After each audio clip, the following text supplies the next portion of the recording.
In today's video, we continue on with our NHL offseason plan series. We're now with the 24th ranked team from the NHL's regular season, the Pittsburgh Penguins. Do they still have an opportunity to have a competitive window during the final years of legacy players like Sidney Crosby, Evgeny Malkin, Chris Letang, or will it get worse before it gets better? We'll discuss what we should expect from the Penguins regarding the draft, free agency, internal business, and trades over the summer coming up next. So welcome back to another video here at Top Shelf Hockey. As I mentioned, today we look at the offseason expectations and plan for the Pittsburgh Penguins, who were 24th in the league this past season, 3 straight years out of the playoffs. And, well, what's the direction of this team? We have a lot of questions to look at and see where things are heading. But before we do that, we're going to first recap this past season. The best indication of future events is what's happened, gone down here recently as well. Like I said, 3 straight years now out of the playoffs. They haven't won a playoff series since they last won the Stanley Cup. The Pittsburgh Penguins finished this past year with 80 points, 34, 36, and 12, so a below 500 record. That was a bit of a downward trajectory, of course. The previous year, they had 88 points, and they had 38 wins. So 4 less wins, 8 less points, and the trend continues downwards. The year before, of course, they were even a little bit higher. So it's been consistently taking little steps backwards each year over the past few years. And of course, like I said, is it going to have a chance to get better by next year, or are we going to continue seeing this get worse before it gets better? We'll discuss that as the video goes along. Goals for this past year, they scored 242, which was 18th best, so not too bad. That is down, though. Last year, they scored 255 goals, so that's 13 goals fewer than the season previous. They also allowed 287 goals, which that's way too much. That's obviously 29th in the league. That's down from 251 the year before, so that's 36 goals more that they let into their own net. So you combine 36 more goals going in, 13 fewer goals going into the opponent's net. That makes for a drastic difference in a 49-goal swing overall net between goals for, goals against. Pretty drastic. The power play was actually one of the few bright spots on the team. Of course, when you get their top players like Crosby and Malkin and Karlsson and Letang all out there together, then they can make some magic happen. They had the 6th best power play, 25.8%. The only real serious bright spot on this team, besides an impressive performance here by a couple of individual players, which we'll talk about here in a second as well. The PK was a little bit below average, but okay, but not great at all. 77.8, 18th best in the NHL. Looking at their goalies, no goalie really had a above average season. No goaltender gave them above average save percentage. Not a wonder why they let in a lot more goals, and not a wonder why they lost more games. Tristan Jarry found himself on waivers at one point, spent time in the minors, finished this year in the NHL with a record of 16, 17, and 6. 3.12 goals against average and an .893 save percentage. Alex Nedeljkovic wasn't really much better at a record of 14, 15, and 5, also with a 3.12 goals against and an .894 save percentage. So one little tick higher than Jerry, and that is it. Joel Blomqvist is a young goalie in the organization who they had hoped could be a player for them in a more of a full-time basis down the road. A 4.9-1 record, 3.81 goals against, and an .885 goals against. So not great either. Obviously, that's not all on them. The team in front of them, are responsible for a lot of that as well, but just you don't have any goalies really stealing you games or giving you above expectations on, above league average anything, which is not going to help you most nights. Now, their league leaders are the team leaders in points. Sidney Crosby continues to defy the odds at his age, still over a point per game this year, 91 points, which is phenomenal. 20 consecutive years of being at least a point per game player is pretty darn elite level company, a rare feat. So clearly, Father Time has not caught up to him yet. Rickard Rakell had another solid year, 70 points. Brian Rust at 65 points. Erik Karlsson with 53. And Malkin with 50. Of course, at the end of the year, we saw longtime head coach Mike Sullivan part ways with the team. The belief is that there was a difference of opinion between him and GM Kyle Dubas on the direction of the team. Obviously, Dubas wants to go further into a rebuild by the looks of things and continue to add more prospects and picks and build for future, whereas Sullivan was trying to get closer to being able to make the playoffs and win now. And, well, I think, to be honest, I think the ability to win now is just too deep of a hole. So those two kind of clashed on the direction. They spent a couple years working together, obviously, since Dubas has been there now. And, well, it was time to part ways, at least according to Dubas. I'm not sure that it was really as mutual as what it sounded when Sullivan landed the job as a Rangers head coach not long after, when he was introduced to the media. He wouldn't talk about his exit with Pittsburgh at all. So to me, I don't think that was overly mutual. We saw the Penguins be quite active heading down towards the trade deadline, moving on from guys like Marcus Pettersson, Drew O'Connor, Michael Bunting, Cody Glass, Beauvillier. They had Desharnais for a while and flipped him. They had Luke Schenn for a bit and flipped him to Winnipeg. They were certainly quite active in the trade deadline. Didn't move anything real earth-shattering, but, some good players when it comes to Pettersson, O'Connor, Bunting especially, to be able to bring in or try to bring in some other, future younger players, right? Obviously getting some younger players like a Tomasino, for example, was, fit right into the mold here. Cap space-wise, they're not in too bad a shape. They've got $23 million going into this offseason, and that includes only really needing to sign a few internal players. They already have 20 contracts on the books for next year, so they have flexibility. Now, doesn't mean they're going to use it all, but here's what they have for internal business, which is their first order of things before they really go outside and before we look at the questions on free agency, trade, and the draft and things. So the RFAs in this team include Connor Dwyer, Tomasino, Ponomarev, defenseman Timmins, and Joseph. Now, hard to say. I would think that most of those RFAs are probably going to be tenured, at least a qualifying offer. Would it be completely shocking if a few of them weren't and they were moved on? It wouldn't be completely shocking. I think Tomasino for sure is the strongest. I think Ponomarev, but the other guys, it wouldn't be shocking if Dubas said, you know what, we're going to go in a new direction. But I know he brought Joseph back to the team. He's moved for Connor Timmins a couple of times, including when he was in Toronto. So certainly some players he clearly likes there. So I would think they have a decent chance to stick around, but it's hard to say absolutely for sure. On the UFA side, they've got defenseman Matt Grzelcyk and Philip Kral, forwards Matt Nieto, Boko Imama, and Competent as well. Boko is an older guy who's finally got more of an opportunity to play at the NHL level, had a decent little run there, and of course ended up getting hurt, but hard to say really if any of those guys come back. Would it be shocking if all of them were let go? No. Would it be shocking if they brought one or two back on a 1-year cheap contract? No. So I don't know what Dubas is going to do. The good thing here is that there's nobody urgently pressing here on the UFA side. There's a few RFAs they probably want to keep, and that's about it. So all in all, they don't really have anything internally that's super pressing and super stressful to deal with. They have a lot of players that are eligible for contract extensions, although I don't know that we're really going to see any of this happen because I think, for one, Dubas is going to like the idea of having even more flexibility the year after because obviously these players have 1 year left on their deal.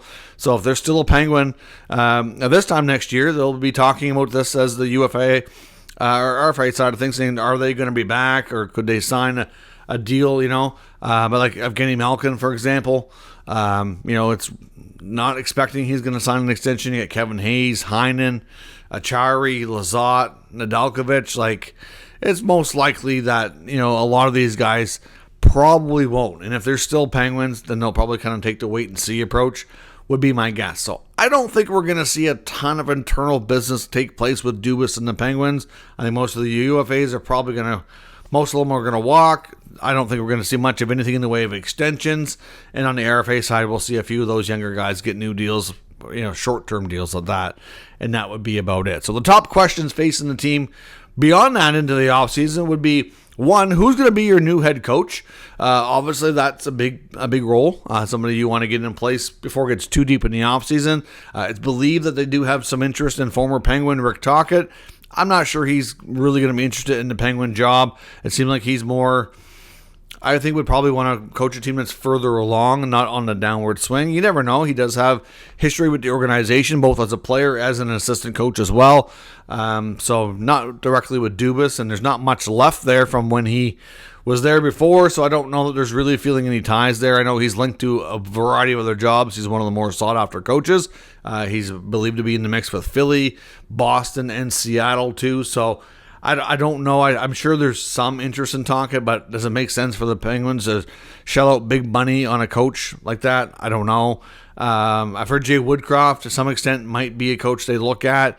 Maybe Vellucci. Like, there's going to probably, I wouldn't shock me if this is a younger or a first-time coach, either somebody that's a little bit up and coming or somebody that's paid their dues in the AHL and is ready, for an opportunity. There's a few AHL coaches for sure that, put in their time and probably deserve a chance. It wouldn't be shocking if somebody like that becomes the next head coach of the Penguins. Is this going to be Evgeny Malkin's last year? Is this going to be a farewell tour, kind of like what we saw with Marc-Andre Fleury, former Penguin this past season? It sure seems that way. It's the final year of his contract. He's obviously not far off from being 40 years old. Is this going to be it for Malkin? The belief around the NHL is that that's most likely the scenario. The player himself has not confirmed that, and he may or he may not going into the year. We don't know, but that's the belief. And I think that, at the very least, if you're the team and the management and Kyle Dubas, you're going to want to have those conversations ahead of time. That way you kind of know, and then you're going to want to talk to him. It's like, well, if it's not looking like we're out of the playoffs, do you have any desire to go to a contender, or do you want to finish out here? You're going to respect the wishes of whatever he wants to do, right? So we'll have to wait and see what happens, but it's believed this could be Malkin's last year, but that's a big question that we don't know. As far as the goalies go, is there any chance you could have a whole new tandem next year? I think if Dubas had a wish list that he could make happen, that might be very well what it is. Now, Nedeljkovic is down to the final year. That wouldn't be too hard to get out of. But Tristan Jarry still has a number of years on that term. Of course, Dubas signed him to a 5-year deal a couple of years back. Hasn't worked out. So he's probably stuck with Jarry, but there has been some rumblings wondering if they could do a buyout. They do, like I said, because of where the team is going, they have more cap flexibility, and they might be more inclined to take a hit like that on a bad contract than they would be if they were in a more competitive window. So, yeah, wouldn't be shocked if they found a way to trade Nedeljkovic or in conjunction with buying out Jarry. Would it be completely crazy to think they could have a whole new goalie tandem next year? I don't think it would be. I really don't. Now, I know one goalie that's from the area has been wanting to trade for a long time is John Gibson. I don't know what his desire is. I mean, the Ducks are in a team right now that's kind of on the upswing, but he's kind of lost that number one job. Does he want to go have a chance to play in his home state, but on a team that's on a downward trend as well, where he's been stuck with for a long time? I'm not sure. But there's not going to be a lot available in free agency for Kyle Dubas to go after from that perspective. If they're going to bring in other guys, it's going to have to be guys, or at least for, if there's anybody who's like a legit starter or has good experience being a starter, it's probably going to have to be via trade. Or you're going to find a veteran on the UFA market that has either been part of a tandem or been a backup, and maybe we'll get a chance to be a starter for the first time or in a while, something like that. But could they have a whole new goalie tandem? It is possible, but it's not going to be easy for them to get out of both of those contracts. So I would err on the side of caution, thinking that there's a chance one or both could be back just because of the cost involved. Another big thing to look for this year is a potential Erik Karlsson trade. I know he was obviously the prize acquisition of Dubas when he first became the GM of this team, trying to extend that competitive window, and it kind of backfired. Obviously, the team didn't get better. Karlsson hasn't been, I wouldn't say he's been god-awful, but I wouldn't say he was anywhere near that 100-point performance he put up in San Jose before the trade either. He's been somewhere in the middle, and I don't think it's really made the team better. I know, having him in Letang, to me, I love Erik Karlsson. I've been a big fan of his entire career. I've followed him closely and really respect what he's accomplished, but I just don't know that it's really what this team needed. So I was surprised that Pittsburgh made that move. And could they try to retain some additional, because there's already retention from the Shark side, could they retain some more money and try to make a trade happen? Yeah, it wouldn't be shocking. Again, complicated because of the amount of money we're talking about. He does have a bonus. I believe that's due July 1st, which will make things a little less complicated afterwards. But, at the end of the day, Karlsson is going to be in the trade rumor mill, and it's possible we see him moved, but a complicated deal, so it's hard to say with absolute certainty that we see it happen. Of course, at the 2025 NHL Draft, they have the 11th overall pick. Of course, they're going to be picking most likely, as if things go the way we think the next couple of years, gradually working their way higher and higher up the draft list. At number 11, you could get a good player, but it's probably not going to be a player that's going to be in your lineup right away. You're probably looking at least a year, if not two. But, could there be a player like a Roger McQueen fall in your lap? That's a name to watch. Maybe a Radamerka, a Carter Bear, a Victor Eklund. They may or may not even be there. It depends on how other teams view those players. But they're all some key guys, mostly forwards with the exception of Merca, that are expected to go somewhere in that kind of 7 to 13, 14 range. So that's what they're probably looking at. Now, I don't know if there's any chance they try to move up in the draft. That gets expensive, so it's hard to do. Either way, they can get themselves a good player here, but it's not.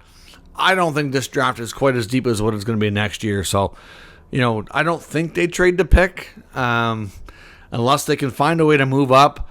But usually you're going to have to add a nice sweetener to that. And everything they would want to move is not really a sweetener. So I don't know. I don't think that's likely.